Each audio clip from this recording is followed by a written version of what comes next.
We're a decorated team of athletes. And their coach. And we are here to have a meaningful conversations around high performance, disability, and the power of culture. We're here to share our journeys as elite athletes, to inspire, motivate, and teach you to build strong, diverse, and inclusive cultures that break barriers, embrace resilience, and unlock potential. In sports, business, and life. Through stories and impactful discussions, you're going to learn how to create a world where diverse perspectives fuel high performance, inclusion drives innovation, and strong cultures power individuals to thrive. So pull up a chair and join us for a meal, a drink, and one hell of a good time. As we discuss high performance.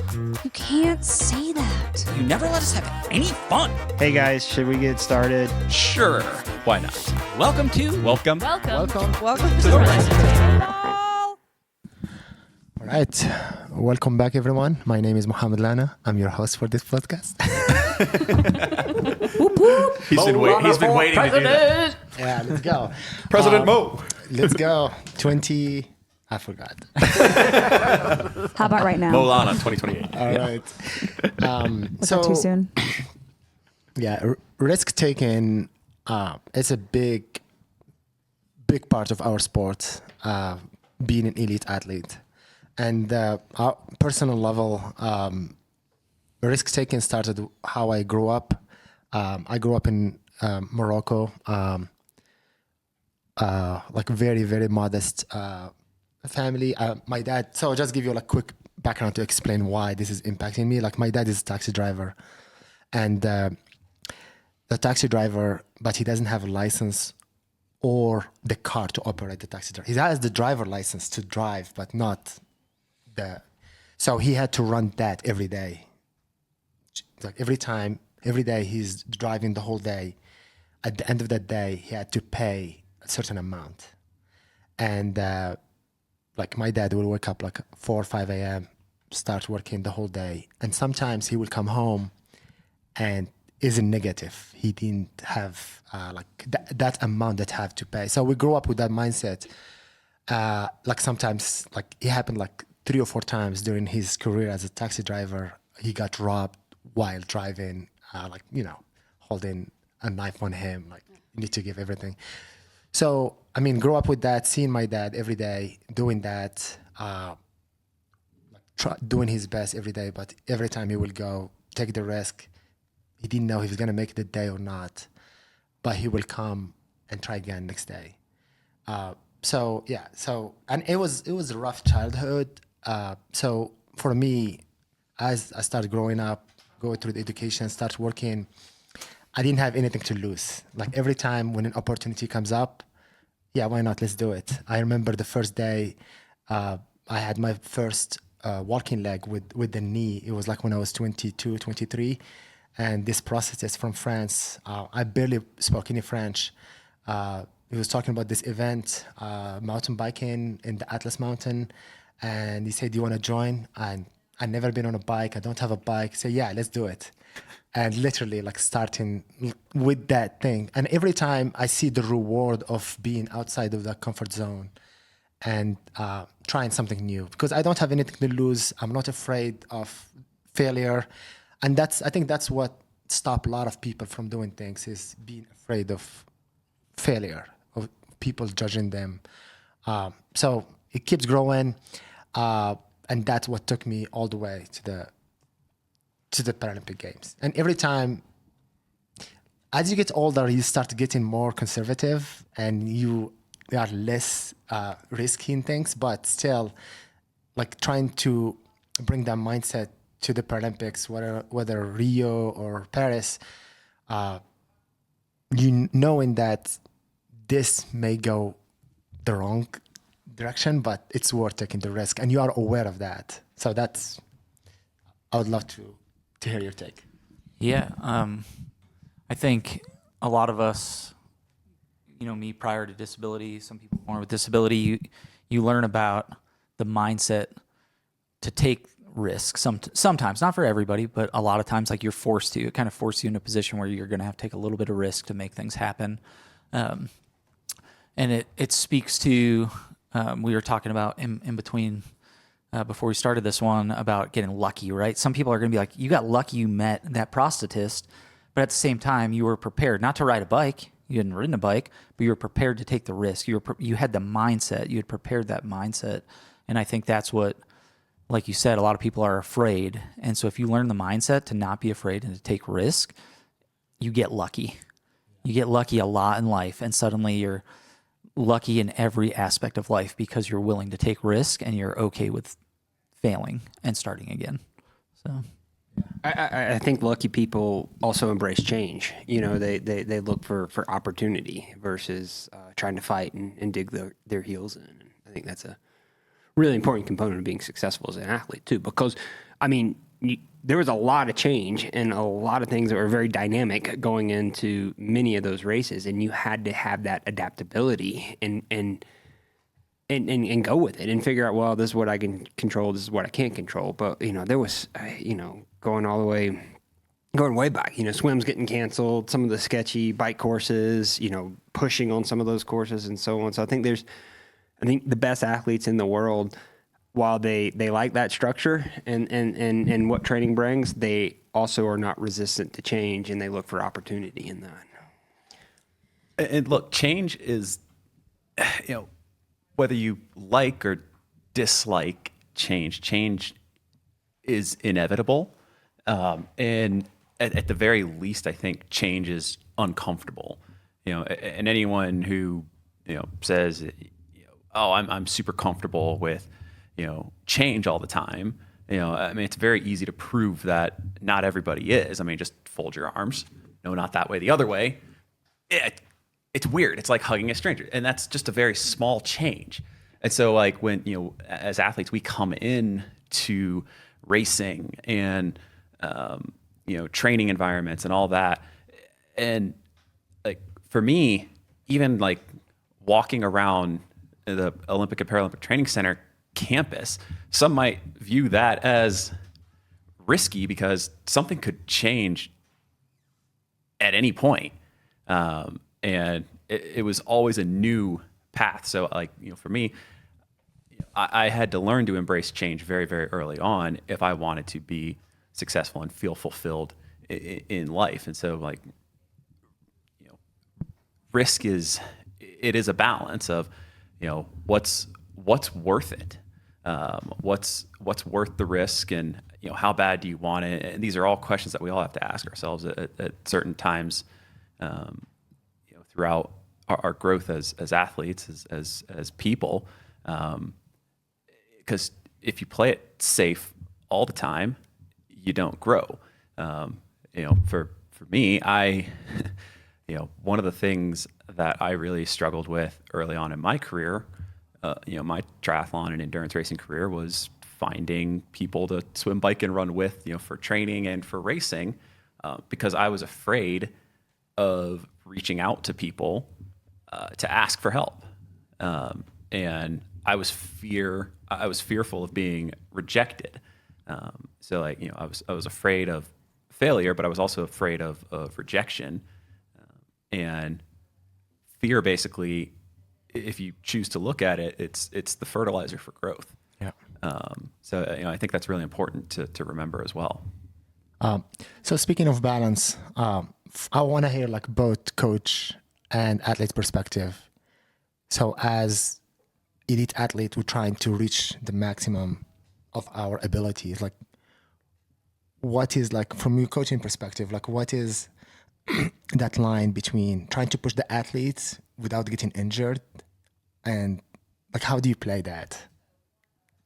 It's a great question. It's tough because I think one of the things that helped me was I saw all of you every day, right? So I could really get a sense of where you were, emotionally, psychologically, but also physically, and I could know if this was a time to kind of twist the throttle and go, or it was a time not to. And I think you want to push and you want to take those risks, but if you get injured, and we see that with athletes all the time, like if you get injured and you can't train or you can't make it to the start line,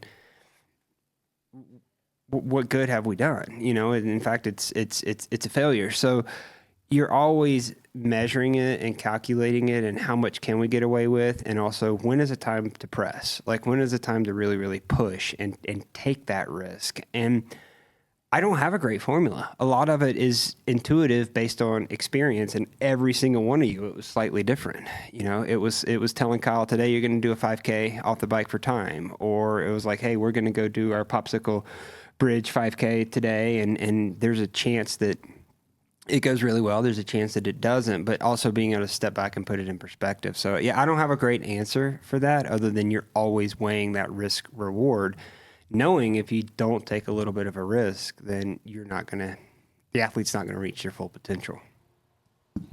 I think it's always like we're always taking risks, right? And for us that use prosthetics, so Haley, Mo, and myself, we have to trust in it. But there is a risk there. There's a risk that something's going to break. Like I remember there was a race, my belt broke, and you were over there trying to help me fix it, like right before the race. And that is back to the previous episode, just the trust that we have in each other as athletes, but also knowing that, that is something that could happen. You have to trust in it, but that's also a change. Like Kyle said, change is inevitable. Like it happens. And I think the more we go through it, the more we trust ourselves, knowing that we will be okay on the other side. And there's these things that come into our life that we don't, COVID, like that completely upended like all of our lives for how long? That's a massive change, but we made it through it.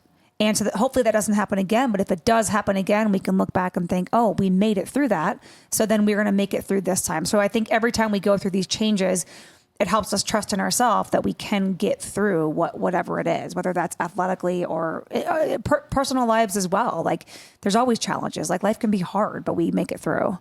I think to piggyback on that and to expand on Mo's previous question of I could trust each of you, and we had such a relationship that I could trust that you understood the difference between like good pain and bad pain. Like this is beneficial or this is burdensome, and because there's always that weight, any decision that you make, or there's a burden component and there's a beneficial component, and you guys were always so good too, though, at recognizing, okay, this is good pain, like this is really, really hard, and I am taking a risk. I'm putting myself on the edge of my abilities, if not beyond. And I think weighing that and knowing that versus like, hey, I have a pain that is significant in my knee and we need to be mindful of it, or in my shoulder, or whatever that might be. So I think it was being able to differentiate between the two, both as a coach and knowing when to say, okay, let's push through this, or hey, it's time to back off because the downside risk is way too high. I think a lot about risk. I think about Haley a lot. I think about all of you, but you took some huge risk going into Tokyo. And I'd be curious your thought process there, and then how you were able to then bounce back from that risk taking. Yeah, for sure. So yeah, I feel like for me, the Tokyo quad was kind of just like the definition of risk taking. So the previous Paralympics in Paris, I raced with a prosthetic on the bike, and You mean Rio? What did I say? Oh no, my bad. She's been to too many games. She can't get them all straight. It's hard. Big cities, it's hard. Yeah, so in Rio, my first Paralympics, I raced with a biking prosthetic, and then my running leg was fixed. So I swung it around to the side. And, then going into Tokyo, I was kind of on this mission to leave no stone unturned, and I wanted to do absolutely everything in my power to set myself up for success. So I revamped all of my equipment. I ditched the prosthetic on the bike, and I moved towards what we call a stump cup, which is where I'm just pedaling with my sound leg, and my residual limb is just kind of resting on the bike.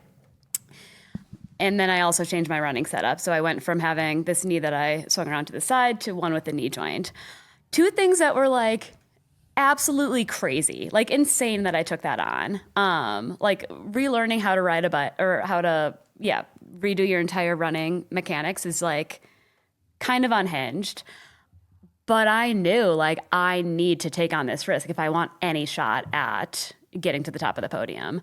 And so, it was super hard, like taking those challenges on. What I think one panned out for me, the bike setup is one that I stuck with. The run is one that ultimately I decided, the risk wasn't worth it. And I eventually reverted back to my old one. But, taking on those risks, and not just like because yeah, I feel like sometimes there's risks that like come to you, you know, but these were ones that I actually sought out myself, and I put myself in this position that was super, super uncomfortable that I didn't really have to do. But by doing that, I feel like it kind of made some of those other maybe less risky things that I took on a little bit more manageable, because I was like, I know how to do this. But I also feel like there was this kind of emotional risk that that was involved going into Tokyo, because I think before the race in Tokyo, there was always a small part of me that just, I knew that I was never going to win a Paralympic gold medal. And so I think there was always just like a small part of me that was holding back a little bit. There was this self-protective mechanism that was in place. And, you know, going into Tokyo. Like Haley, we explain that like if you didn't take the risk, you could kind of fall back emotionally and say, well, I chose not to do this. And Exactly. Yeah, like I think there was always something, you know, always something that I could kind of fall back on and like have, an excuse in my head for why I didn't reach it. Like, I didn't give it absolutely everything, right? But going into Tokyo, like I knew that I did. I gave it absolutely everything. And that was really the first time where I allowed myself to believe, like, I actually can win this. And that was inherently very, very, very risky. To be able to go all in and not have an excuse to fall back on. I don't think that's something that we do very often. And I think I learned why. In Tokyo, it didn't pan out. You know, I gave absolutely everything I had, and it wasn't enough. And, you know, whereas in the past, losses didn't feel quite as devastating this time, like it was, absolutely heartbreaking, because I was all in. And so I think with that, I learned that, like, putting it all on the line, like, it is super, super risky, but it's also the only way that you can have these incredible moments of success. You know, had I not allowed myself to get to that place mentally, you know, I would have just kind of settled for this life of always, you know, being less than the best. And so it's risky, but I think that ultimately in the end it is worth it, because it enables you to set yourself up for those moments of pure joy. I remember I saw a change in you in Paris. Like it was almost the Olympic, when we were in the days leading into the race. It was almost your mindset, I would say. Like we talk about, like you got this, you can do it. And I feel like even when we were in Vichy, it was kind of like like, can I? But then we got to Paris in the village, and I'm like, you got this. And you looked at me, and you're like, I do have this. It was like you had this mindset change somewhere along the way, and you did, and you did it. Yeah. Thank you. Yeah. So so we're speaking about sprint triathlon. And I want to go back to each one of you guys during a race. Is there any time where during the race you took a tactical risk to do something different? I've got a good one. A tactical risk? Yeah, I've got COVID 2020 delays the games, delays the entire qualification period. I was in the hospital for 5.5 months. I came out super overweight, super undertrained, started training right away into that off season as we led into 2021. And the first race was in Yokohama, Japan. And I was in 6th position, I think. And I took a risk going through the technical section. I knew it was a risk, but I knew that I was faster there than the guy in front of me.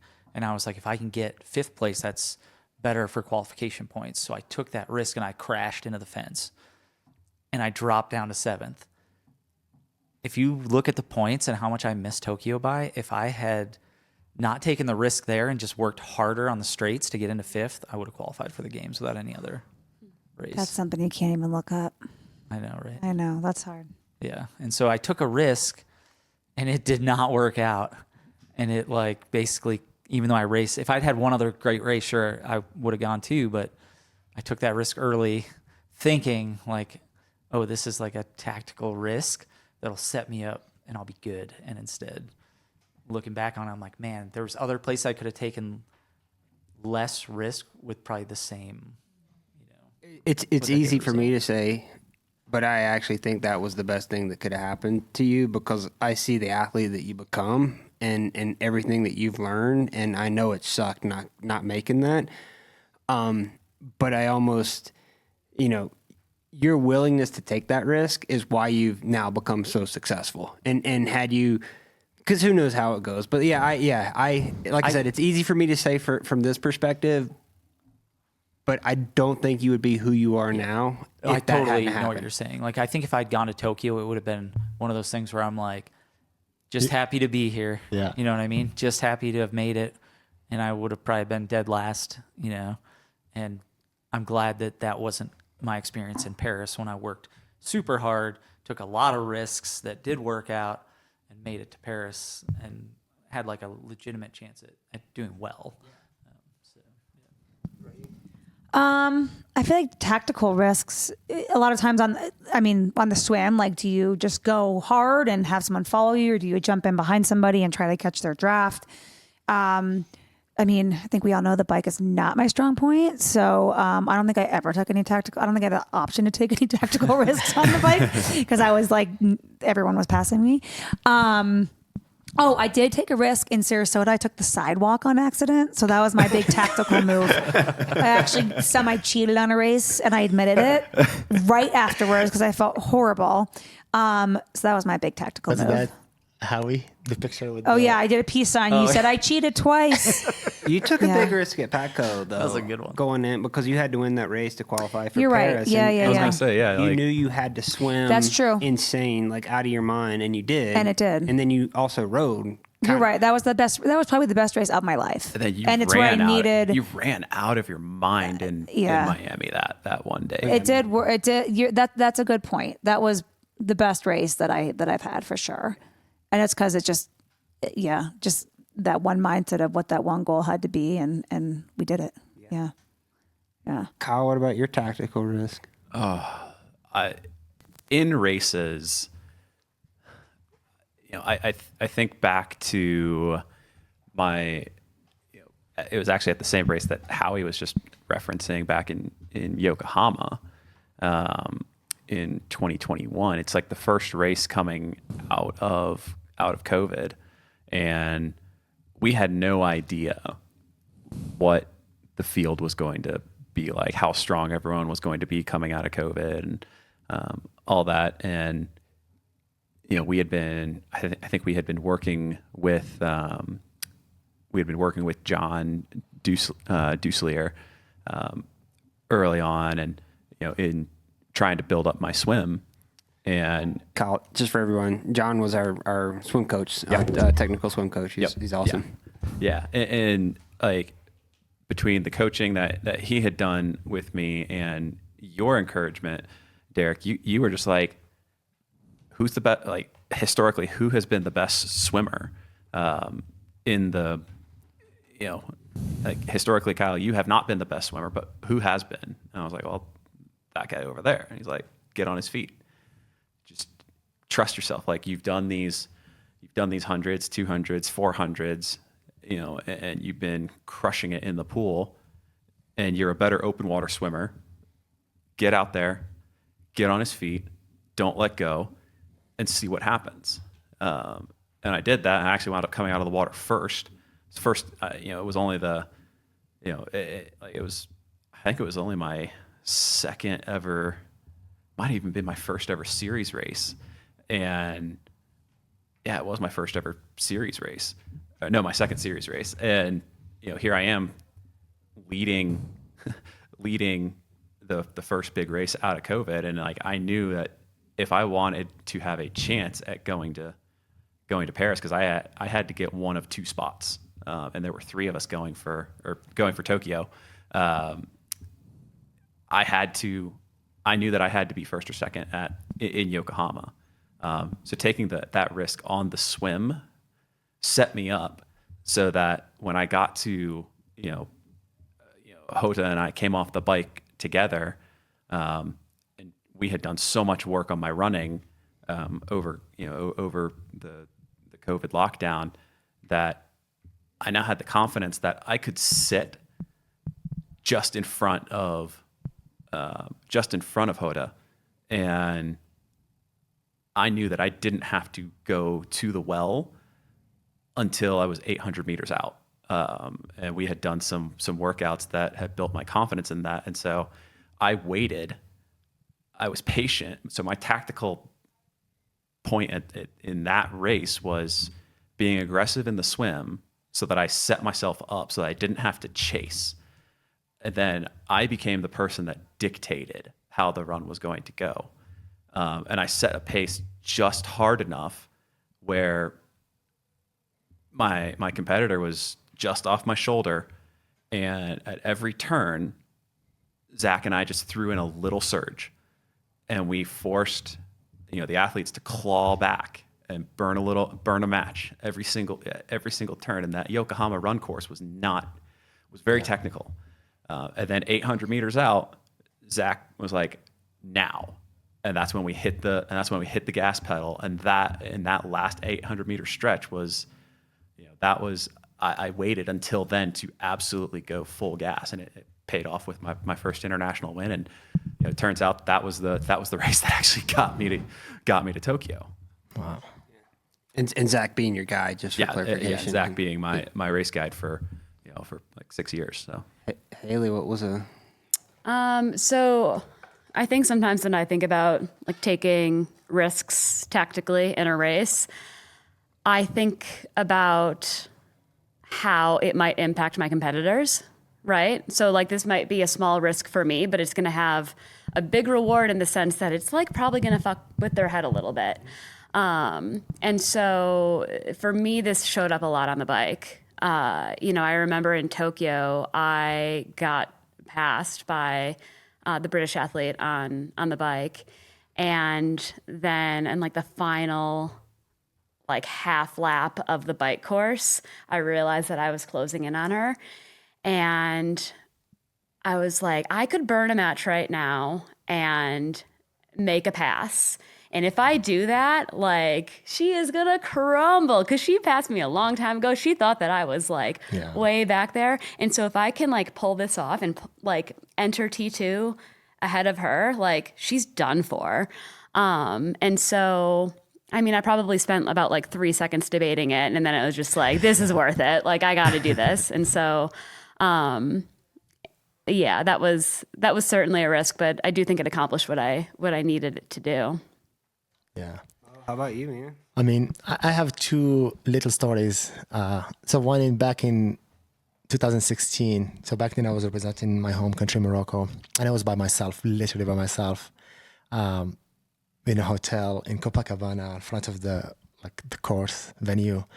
And back then it was a lot of talk about the water quality, like don't swim. Water quality. And for me, like, I grew up in Morocco. I know my stomach can handle that. Lucky. Don't worry, I'm sure it was trending towards being perfectly fine. Yeah. But I see the beach is packed and people swimming. I say, I'm gonna go swim. I don't care. And so I went like for the whole week swimming every day. And one thing that I noticed, besides swimming and getting familiar with the swim and all that stuff, that I need to, first of all, get another pair and also learn how to surf the wave, because that's at least 200 meter or 300 meter easy, and which also impacted how I swim, because I'm going to go all out from the beginning, because I know that the last stretch is going to be less effort and more technique. And it's crazy how it was magically perfect on race day. And I remember the French guy, Stéphane Bailly, is always ahead of me, and we made the last turn and we see the swim exit and he's next to me, and it just clicked. Literally I told myself, this is your day, because he's always ahead of me. And surf the waves, and it was a perfect day. So that risk of swimming the whole week there was, in Paris, we know all the situation with the river going out and back with the current, and so downstream and then back upstream, right? Against the current, and to have less current swim close to the wall to the right side. So basically the swim was the first section went very well, and then I was next to the Spanish guy, and then made a U-turn, and I went to I was behind his feet, and I was waiting for him to go to the right side, like most everybody did, but he didn't. He stayed like off the wall, and that moment, it took me like 3-4 seconds. Should I follow the strategy or stay out behind his feet? And I decided to not take the risk, and I went to the wall. And it was the wrong thing because he was ahead of me by like 20 seconds. And it was like, for me, I knew that I can stay behind him. So that was like a risk that I didn't take. And I kind of regret that. But anyway, it is what it is. It's those moments, yeah, you gotta make a decision. Yeah. Mo, you're known, I think, on our team, like you're so happy, like all the time. Like you are. So when these things happen, I mean, you know, like you'll have a race and it's not the result you want. And then we're like, hi, and you're like, well, it is what it is. Like, are you able to kind of separate that and move on, or does it like get to you? Cause you're always, even in a bad race where you don't have, like, you're just so happy with it. I think I evolved over time. I used to be like, especially before Rio, I was like, result. I don't care about the race. I don't care about what's happened. I was so hard on myself. And I think over time, I start to appreciate a good race without the result. And the first one, I still remember, I think one of my best triathlon event was Ezeo 2017, 18? Yeah. And like that race, it was crazy race for me. Everything was perfect. Like the effort, the output, everything, I don't know. Even though I finished third, I just love that effort that I did. And I start appreciating more that it's not all about the result, it's the outcome, but what's the effort? What is your feeling? Do you feel like at the end of that race, you gave it all? Mm-hmm. And I think that race changed my mindset a lot, moving forward. I'm wondering if we can talk about risk-taking within the context of training, because something that I feel like, Derek, you did a really good job of was encouraging us to take risks in the safe environment of training. I feel like a lot of times we as athletes just like, we want to execute the set perfectly, right? Like we're given a range on the swim that we're supposed to hit, and you're like, all right, I'm going to just do everything I can to stay in this range. And I feel like there were days where, Derek, you would be like, today I don't care about the range. I just want you to take a risk. I want you to go out super, super, super, super hard on the first one and try to hang on. And if you fall off, that's okay. Now we know what the edge of your ability is, but like, we're not going to know what that is unless we train it. You're not going to know on race day unless you figure out what it is in training. And so I feel like those are some of my favorite workouts, when we really just kind of tried to figure out where that edge was. Because a lot of times I actually found that like I could take a really big risk and then still hang on for the rest of the set. But I probably wouldn't have known that if I would have just stayed in that range that I, might have been prescribed. I think Derek made that workout just for me because I'm always a reverse negative. Yes, you are. Well, and that's the thing. It was a little bit of that where like sometimes the risk for me was Derek would challenge me to start slower and finish faster. And for a lot of us, especially going into Paris, the tactics that we knew was that you had to put more effort in going upstream. So if you went out guns a-blazing early on and you burned a match or two early on, you wouldn't have it for the way back. And so one of the things that that we got challenged was go out strong, like understanding the differences between strong, hard, and fast was a big thing that we had to learn. And so we learned to go out fast, not necessarily, we went out fast and strong, but not hard. And then learning how to translate going hard into going fast. And so that was and we had to learn that.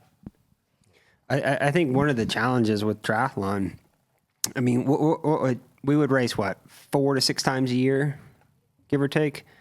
That's not a lot of racing, right? And a lot of people that may be listening to us that are age groupers, they may get to do 2, 3, 4 races a year. So you're really not in that competitive environment that often. And I think that's a downside, because every time you get in that competitive environment, you oftentimes revert back to whatever's safe, right? And whatever instead of being compelled to take a risk and really push through. And ultimately, what we have to do is set the training up so that you'll take the risk in training, you'll learn from it, because if you never take a risk in training, no matter what story you tell yourself, you're not going to take it in racing. Right? You're going to default back to whatever that security blanket is. And so I think taking risk in training appropriately and at the right times is so important, because otherwise you're not going to do it in racing. If you can't do it in training, if you're not doing it in training, if you're not executing to it in training, you're not going to change who you are on race day all of a sudden. Do you think as we get older, we are less taking? Yeah, we're more risk averse as we get older. Yeah. Yes and no. I think it works both ways. I think people that have built up that resilience and they've been through those experiences, and they still want to get better, right? They still want to improve. Some people will accept that risk easier, but I think a lot of that actually has to do with being comfortable with yourself and being confident in yourself. So I think sometimes we're more risk averse, but I think other times we actually get better at it because we have that comfort in who we are, versus trying to feel like, well, if I take this risk and I mess up, everyone's going to judge me for being a terrible athlete. Or, well, I'm going to take this risk. I don't care what anyone else thinks, but this is the only way I get better. Because I see it like just from like, it happened a lot with cycling. Like if I had I remember I had a bike crash during train session, and like my bike handling just changed forever since then. All right. I'd echo that. But I think,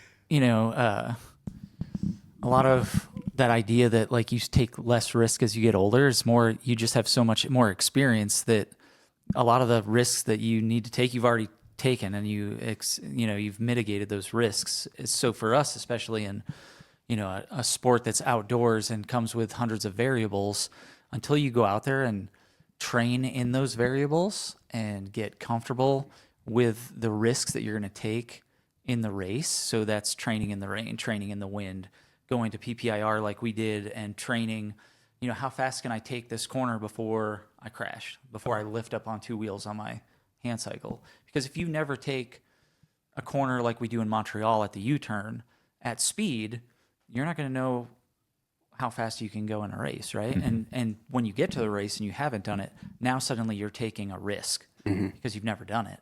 But if you just practiced it, if you had trained it, then you get there and you're no longer taking a risk, right?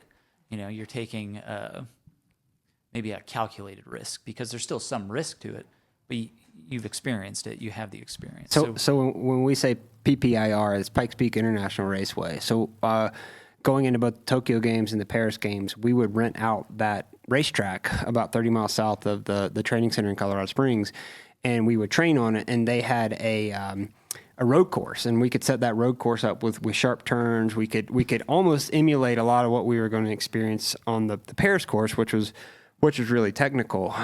So that's what Howie's referring to, of like PPIR, taking those risks, pushing those corners. And to a certain degree, like that was a risk for me. I can't tell you like how high the pucker factor was at times watching you guys, watching Zach and Kyle go through on that tandem, ripping around and Mo almost, yeah. by the end. And I mean, Haley, your improve and all of your improvements over time. But like that was a risk that I had to be willing to take, was to encourage you guys to put yourself in that position, knowing that there may be downside consequences, i.e. a crash, but I'd much rather us figure out those limits there in a safe, as controlled of an environment as we were going to get, versus, I mean, when I did the analysis of the Paris course and established, don't quote me on this, I'd have to go back, but I mean, 50 plus turns on that course. It was a lot. over the course of 5 laps. If you lost half a second per turn, that's 25 seconds, right? That's the difference between getting a medal and not getting a medal. So when I thought about risk taking, I was totally comfortable with working with you guys on the tactical, the technique out there at PPIR, knowing that, well, you might dump it here, but we got to figure out the edge of our abilities, because we have to go into Paris knowing that you can rail those corners. Well, and what was cool about that road course at PPIR was that I feel like we set them up a little bit tighter than they were the way turns in tighter. Paris. And so It was. we did the test event in Paris in 2023, and we're like, oh my God, this course is so hard. And then we went to the road course the summer of 24 and, just practice. By the time we actually got to the Paralympics in Paris, I was like, oh wait, this is actually like The fun course. not that hard.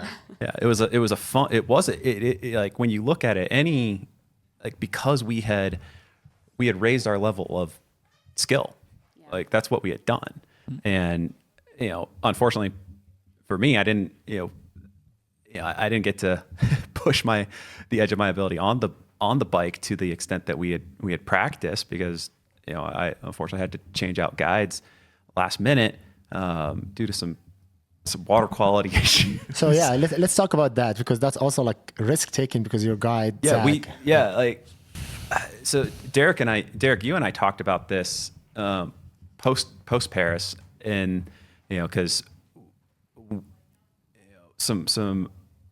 we were all kind of me and Zach and Marty and you were all criticized for not preparing more for the possibility of a guide being not able to race. And we had to weigh that risk factor of, do we do more? What gets us the best bang for our buck in terms of training outside? And we knew that for me to have a best chance at a podium, coming home with a medal in Paris, was to have Zach on the front of the bike. And so we opted to take the risk of not putting Marty on the front of the bike as often. And unfortunately, that was a risk that didn't pay off. We took the risk of doing a recon swim, doing swim familiarization a few days before. And, unfortunately, Zach got really, really sick and was not able to race. And so, that risk that we took in not preparing Marty and me better to race together, it backfired. But the risk that we took in bringing in, a training partner like Marty, made me able to execute probably one of the most brilliant runs I've ever had in my life in Paris. Yeah. I think,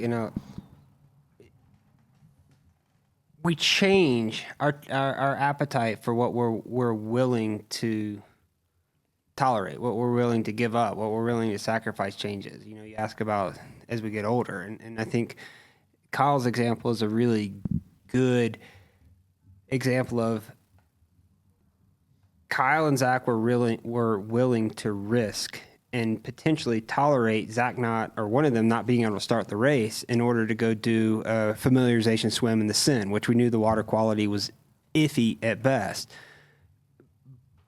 But the willingness to do that because you feel like it has the potential to have an outsized impact on your result is something that when you start to get to high performance sport, I think a lot of people just discount that. They don't totally understand, well, why would you do that? Well, why would you do that? Well, you're weighing every little thing to try to squeeze every little bit of performance out of an athlete. And that's a risk that we are willing to take, knowing there's a downside. But if we don't take it, and then we end up not getting the result that we think we're capable of, now you're going to reflect back. I mean, you're going to be second guessing yourself the whole time. Yeah. So, and look, we did not to stay focused on that, but that swim fam did pay off because Marty and I had a brilliant swim as well. It did pay off because Zach was able to give Marty such incredible intel on how to take that turn that we were fourth in that line, and all of a sudden we were first because Zach had given Marty that intel. It wound up hurting us on the on the bike, but so there's it's about taking the positives away from it as well. And I think you can, touch on what Derek was saying. You can what if a race to death and the decisions you make, but what's really important, what we do in the military, is just an after actions review. You go over what you wanted to have happen, what did happen, what you could do better in the future, and then you do 3 things you could improve on, and 3 things that you want to sustain for the next race, and you move forward. Yep. Yeah. And you move forward. That's it. Let's move forward. Thank you all. See you next time. Thank you to our sponsors and partners, Dorada Training, Giddy Goat Coffee Roasters, and Tolsma Stockwell Prosthetics. If you'd like to support the show, please email theresidentTable@gmail.com. Also, don't forget to follow us on Instagram @theresidentTable.